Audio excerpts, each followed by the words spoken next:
warahmatullahi wabarakatuh. Nama saya Puan Anung Anindita dengan NIM 201445036. Tema yang saya pilih yaitu penegakan hukum kasus terorisme di Indonesia.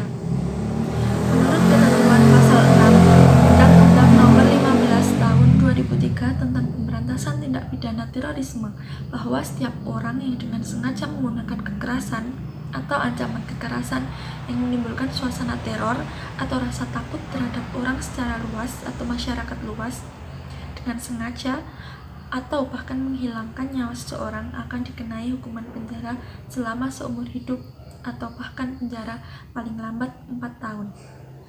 Mengenai ketentuan tersebut, berarti ancaman pidana terhadap pelaku teror sangatlah berat, karena maksimal pidana mati.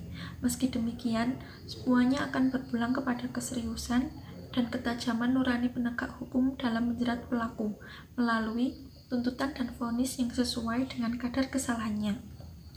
Yang jelas, kasus ini sangat meresahkan banyak masyarakat umum, sehingga penegakan hukum dan sistem peradilan tindak pidana terorisme harus berjalan secara transparan, adil, dan dapat menjangkau seluruh aktor yang terlibat di dalamnya. Tidak cukup hanya menjerat pemain pinggiran yang dalam barisan kelompok terorisme berkedudukan sebagai panji prajurit. Penggunaan kasus kejahatan luar biasa ini harus meliputi siapa yang menjadi otak atau perancang serangan, yang siapa pula yang mendanainya. Presiden Joko Widodo telah menginstruksikan kepada kepolisian untuk mengusut tuntas peristiwa memilukan tersebut. Kutukan dan kecaman juga datang mengalir dari berbagai tokoh lintas agama, pemerintah, dan masyarakat yang masih menjunjung tinggi nilai keindonesiaan. Tindakan ini dikutuk karena tidak ada ruang yang layak bagi masyarakat Indonesia yang selama ini dikenal ramah, religius, dan toleran. Dalam kitab suci manapun tidak ada legitimasi yang membenarkan tindakan tersebut. Pembunuh diri yang melanggar etika kemanusiaan sejatinya merupakan eksternalisasi dan sikap jahat dan egoisme. Kebencian dan mengeliminasi cinta kasih terhadap sesama manusia sehingga melihat orang lain yang berbeda keyakinan atau misi hidup sebagai musuh. Kekerasan yang berbentuk teror yang terjadi dengan segala variabelnya tersebut harus diurai sumber utamanya.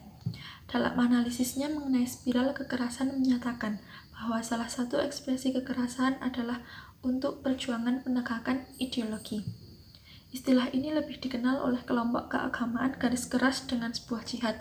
Meskipun pemahaman jihad tersebut sangatlah keliru, tidak dimungkinkan bahwa sikap hidup para kelompok militan yang kerap mengatasnamakan agama sebagai pembenarannya. Oleh karena itu, selain mengawal proses penegakan hukum, pemerintah perlu merevitalisasi keterhubungan linear antara 3 pilar penting dalam memberantas terorisme, yakni polisi, tokoh agama, dan masyarakat. Terorisme adalah persoalan serius dunia yang membahayakan. Wajar jika polisi kerap menembak pelaku teror karena ketika penggerebekan secara terdesak dalam membahayakan keselamatan masyarakat sekitar, selalu mengatasnamakan bahwa kepentingan tersebut adalah kepentingan kelompok. Mungkin sekian yang dapat saya sampaikan, kurang lebihnya saya mohon maaf. Wassalamualaikum warahmatullahi wabarakatuh.